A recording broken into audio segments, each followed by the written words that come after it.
Mahujaji wa matumaini.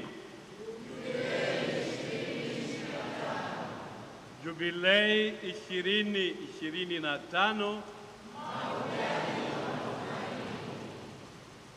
Wapendwa taifa la Mungu, tukiwa katika mwendelezo wa maadhimisho ya Jubilei kuu, leo tunaadhimisha mambo yafuatayo. Kwanza, pamoja na kanisa lote tunaadhimisha kumbukumbu au tuseme kabisa sikukuu ya Mtakatifu Terezia wa Mtoto Yesu. Mtakatifu huyu aliyezaliwa mwaka 1873 akiwa bado binti mdogo, alijiunga na shirika la masista wa Karmeli, na katika maisha ya kitawa alijibainisha kama mtu mwenye roho ya sala, kama mtu wa imani, kama mtu mwadilifu na kama mtu aliyekuwa na ari ya umisionari. Lakini alitambua mapema kwamba wako watakatifu ambao wameinjilisha bila hata kutoka katika nchi yao. Kwa hiyo akaanza kutafuta namna ya kukuza maisha na fadhila ambazo zimemfanya awe shuhuda wa Injili. Na katika kutafakari kwake, hatimaye alitambua yafuatayo: kwamba ziko fadhila nyingi za Kikristo, lakini akifuata mafundisho ya Paulo mtume yanayopatikana katika barua ya kwanza kwa Wakorinto, alibaini kwamba fadhila zote ni muhimu, lakini muhimu kuliko zote ni upendo. Na kwa hiyo akamwomba Mungu ampe fadhila ya kuwa shahidi wa upendo, shujaa wa upendo, misionari wa upendo. Sambamba naye, leo tunamshukuru Mungu kwa zawadi ya mapadre wanaoadhimisha jubilei ya miaka 50 ya upadre, na wengine jubilei ya miaka 25 ya upadre. Ninaomba ninyi mnaofanya maadhimisho hayo mumtambue Mtakatifu Terezia wa Mtoto Yesu, shujaa wa upendo, kuwa ni mwombezi wenu, kuwa ni mfano wenu na kuwa ni mwalimu wenu. Mtakatifu Terezia wa Mtoto Yesu, katika unyofu na udogo wake, ametuachia mafundisho mazito ambayo yamemstahilisha kutambulika kama mwalimu wa kanisa, kama mwalimu wa kanisa. Ni mwalimu wa kanisa ambaye hakusoma chuo kikuu. Ni mwalimu wa kanisa ambaye hakufundisha kwenye vyuo vikuu vizito, lakini kwa maisha yake na kwa yale aliyoandika amekuwa mwalimu wetu kuhusu fadhila za Kikristo, maisha ya ufuasi na ushuhuda wa upendo. Tunamwomba awaombee, lakini pia awaombee mapadri wote kusudi muweze mkawa katika ufuasi wenu, katika ushuhuda wenu na katika utume wenu mashahidi wa upendo, wakereketwa wa upendo na walimu wa upendo. Katika somo letu la kwanza kutoka kitabu cha Nabii Nehemia, tumekutana na mtumishi wa Mungu ambaye anasononeka. Anasononeka kwa sababu ya yale ambayo watu wake walikuwa wakiyapitia. Watu wa Mungu walikuwa wamepelekwa uhamishoni, utumwani, mbali na kwao. Hebu nikuulize, je, wewe mara ngapi umeshakuwa uhamishoni? Mara ngapi umeshakuwa mbali na kwenu? Kwa urahisi utaniambia mimi hata mara moja. Lakini basi nikukumbushe, kila unapotenda dhambi, kila unapotopea kwenye dhambi, unakuwa uhamishoni, unakuwa mbali na kwenu, unakuwa mbali na Mungu wako. Ni haki ya kila mwana kanisa kwa mastahili ya ubatizo wake kuwa karibu na Mungu, kufungamana na Mungu, kuishi maisha ya neema na fadhila. Kwa hiyo ewe mwana kanisa, usione fahari kugalagala kwenye dhambi, kugaagaa kwenye matope ya dhambi.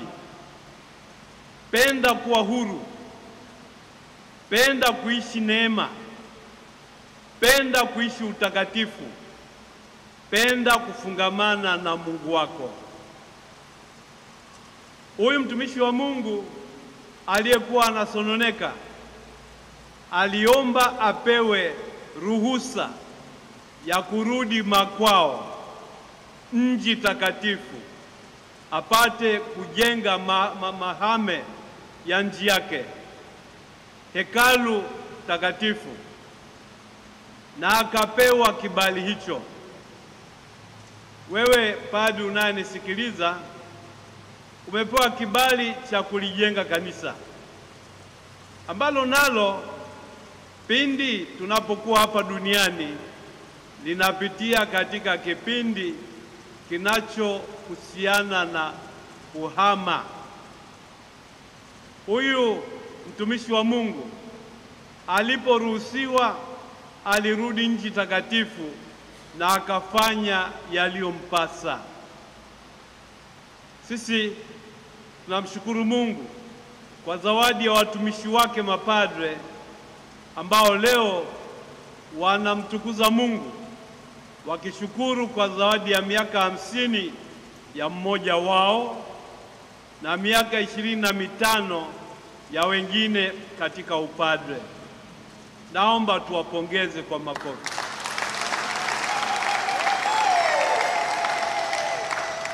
Pamoja nanyi tunamshukuru Mungu kwa wito aliowazawadia. Na nirudie kwa msisitizo, hamkuzawadiwa wito huo kwa mastahili yenu,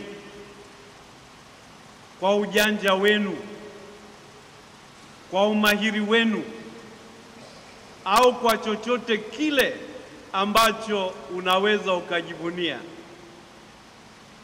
Kama uko padre wa mwaka mmoja, wa miaka 5, wa miaka 25, wa miaka 50, uko hivyo kwa sababu ya upendo na huruma ya Mungu.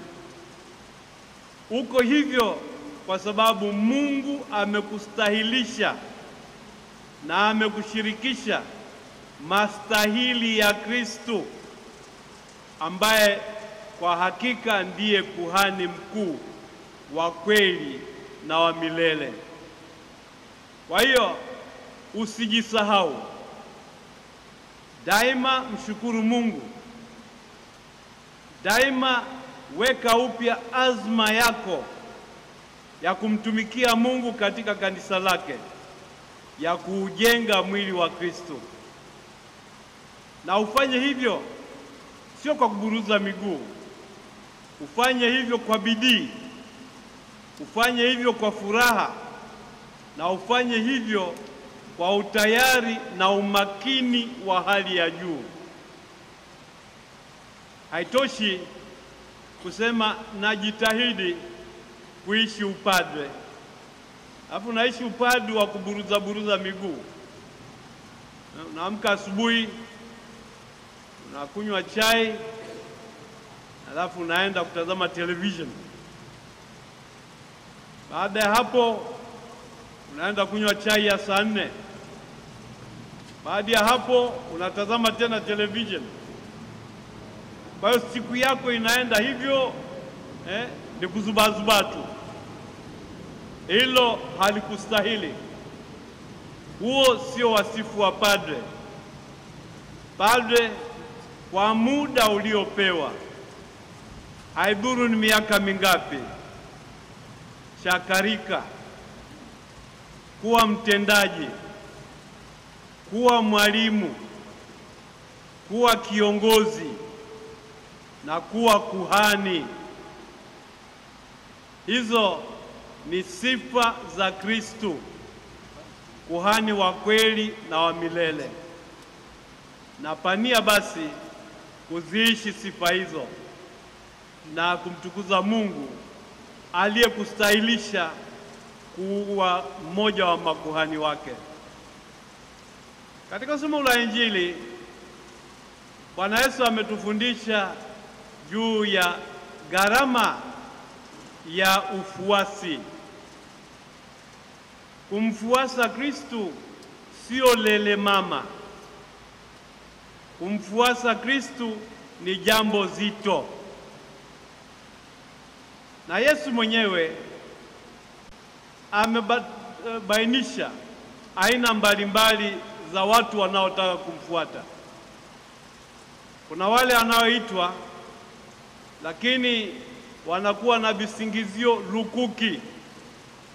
Sasa uwe makini, unaweza kuwa na kisingizio hata ukishakuwa padre. Kama uishi karama ya upadi wako, hicho nacho ni kisingizio cha ufuasi holela. Kama ukiishi kama padre mwadilifu na wa kweli, basi hapo unakuwa mfuasi mwema na mstahimilivu. Mfuasi wa kwanza aliyeitwa na Yesu alitoa kisingizio, na wengine waliojitokeza walikuwa na visingizio. Niviweke vyote visingizio walivyotoa katika mafungu mawili.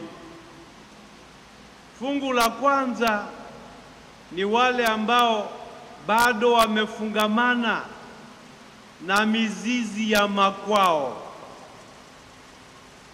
Padre wewe sio wa kwenu.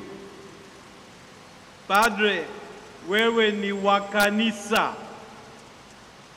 Kwa hiyo ni lazima ujifunze kubandukana na kwenu na kujikita ndani ya kanisa, na ufanye utume wako kwa furaha, ufanye utume wako kwa unyofu, ufanye utume wako kwa bidii.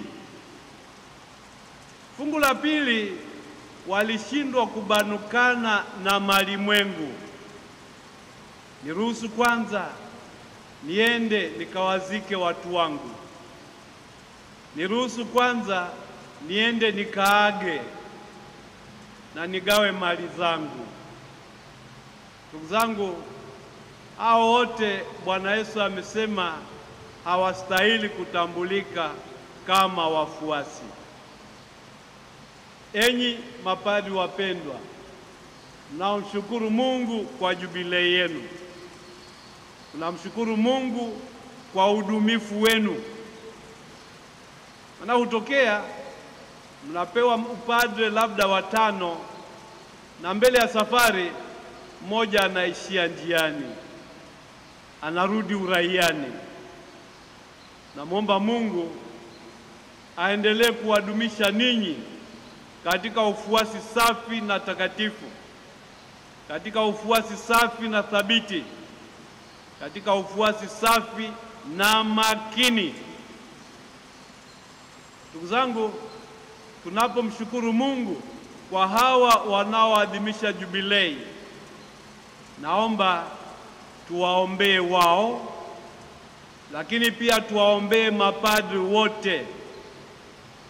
Tuendelee pia kumwomba Mungu kwa huruma yake azidi kuwaita vijana wema, waadilifu, wenye akili timamu na walio tayari kuutumikia mpango wake mtakatifu na wa kweli. Amani ya Kristo iwe nanyi.